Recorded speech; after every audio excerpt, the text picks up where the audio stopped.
and just kind of breezed itself out. A lot of people will just take their fork tube right out and get to working on it, but it's much easier to bust this loose while the lower triple is still holding it. I loosen those so it's not gripping tight on this up here. I'm not going to remove it. I'm just going to bust it loose, just like that.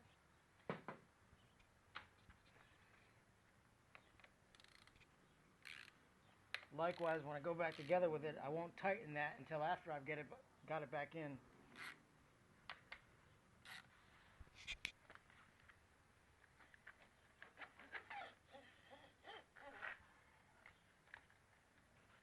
Take this silly little screw out. You can hear the air pressure coming out. The pressure release. It was recommended that the screw is loosened regularly if you race and during periodic maintenance if you don't. Just to release the pressure inside the fork.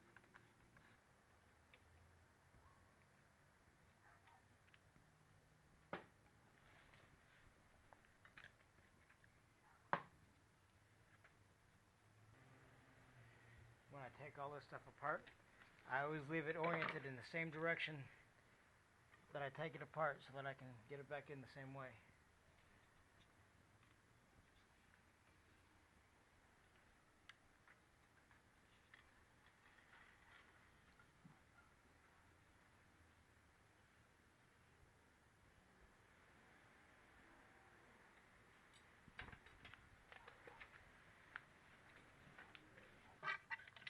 Another tip, if you're doing it yourself, always pump the cartridge inside to get all the old fluid out.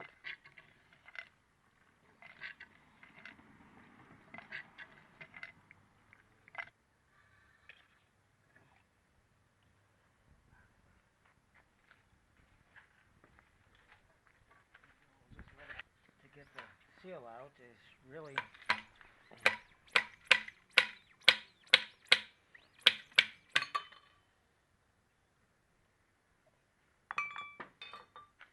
this here is the seal we're trying to replace. The slider bushing will not go over this bushing here. So the bushing must be removed. And it's done simply by inserting a flathead right in here and twisting it open. And off it comes.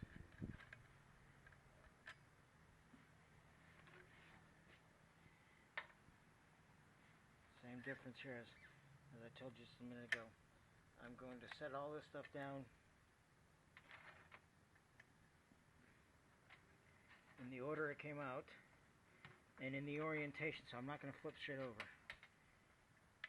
Follow me? Does that make sense? Yeah.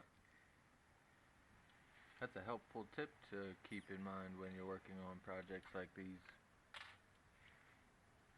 And this is just the dust boot, but it's part of the kit you bought, so we're replacing it. That's normal.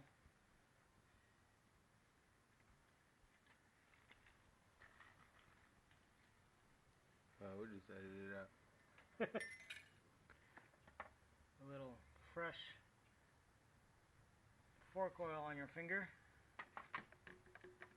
Lube up the inside. And then when you go to put them on,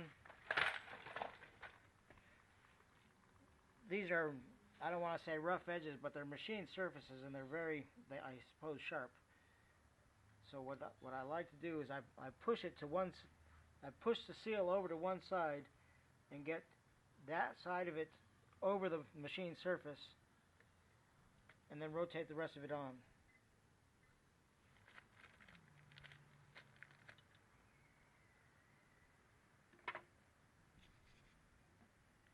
Put a little magic on. Lubrication goes a long way. So here's another tip. If we look at the seal, you have a deep void here and none over here. The deep void always goes into the cartridge. In this case, like so, which means this way.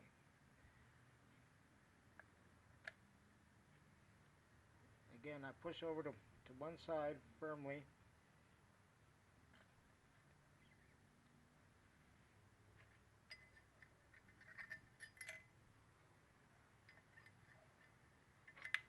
And to put this sucker back on there, just with your fingers, open it up and slip it into place. Back she goes.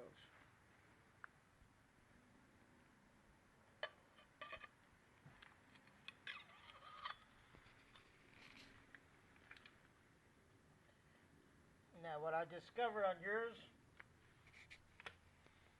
on this particular model, whatever, my regular fork seal driver does not fit in between the fork tube and the slider, so I'll have to do it the old-fashioned way. I'm not actually reassembling the whole thing just yet. I'm just putting the spring in there because it's going to help me hold everything up. You'll see why I'm doing this here in a minute. Follow me? Yep. Okay, try to screw that in there a little bit. You've got threads, right? Mm-hmm. That's all I need. Wait. That's all I need. Do I? Yeah. That's all I need for right now.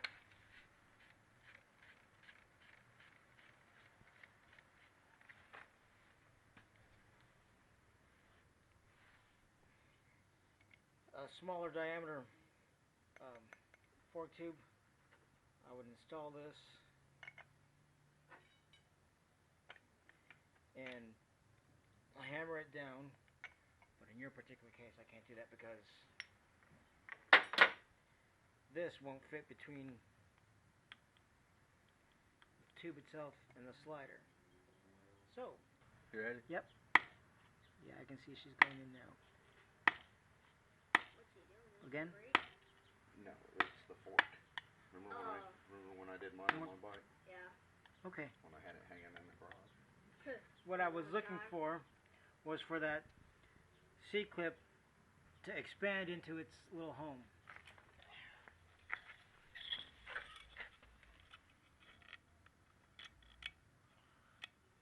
To be honest, I have no clue what the hell that's there for, but it's there, so I put it back. And now, as per the book, 19 and a half. We are going to go with 10 the first time, or ounces. 10 ounces the first try.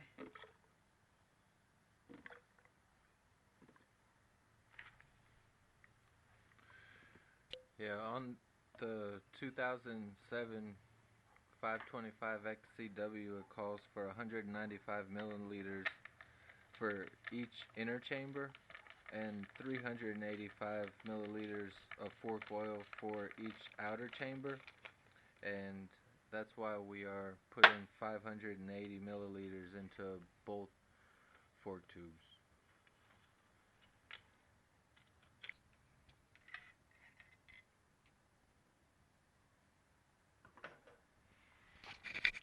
This translates to 19.612 ounces.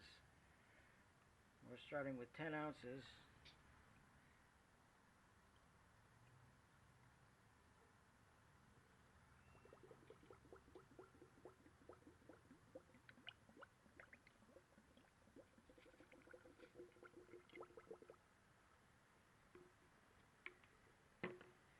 And I'm going to physically pump it. You can see how easy this is going right now. There's nothing but air. I just sucked up some fork oil. This, by the way, is not transmission fluid. This is actually fork oil.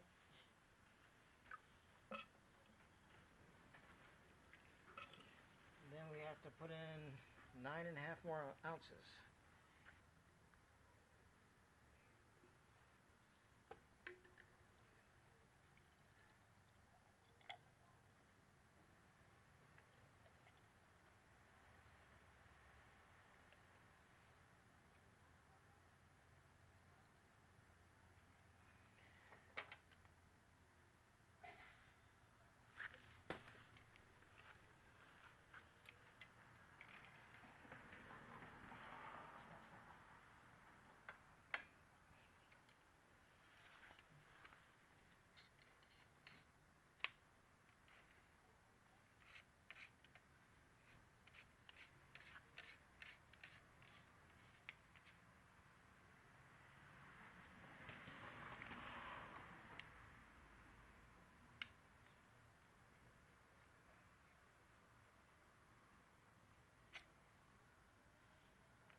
could reiterate that tip I said a little while ago. I'm just tightening this by hand right now. After I get the fork tube secured to the bottom triple tree, I will tighten the cap, and then I will tighten these.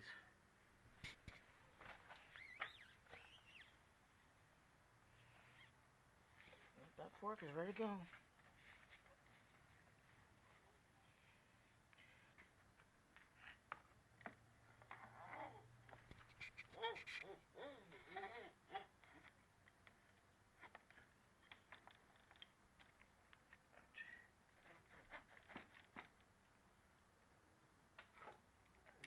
Tighten this just to hold it in place for me.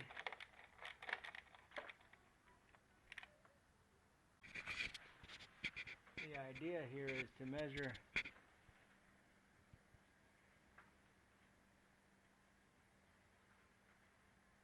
the distance from the top of the triple to the surface of the, what do you call it? The cap.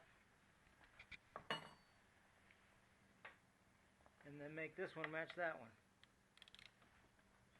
In this case, because I happen to do that one first. Let's put that screw hole where somebody can reach it.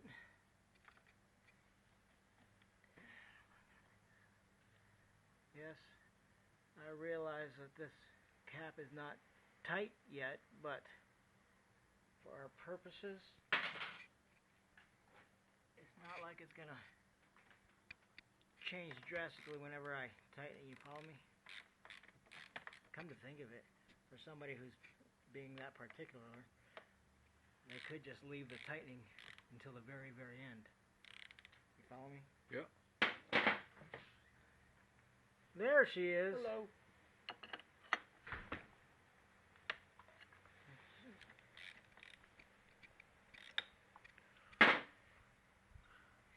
So if you'll notice that Marco put the pressure release screws here so that they were easily accessible during the periodic maintenance to release the pressure in the fork tubes.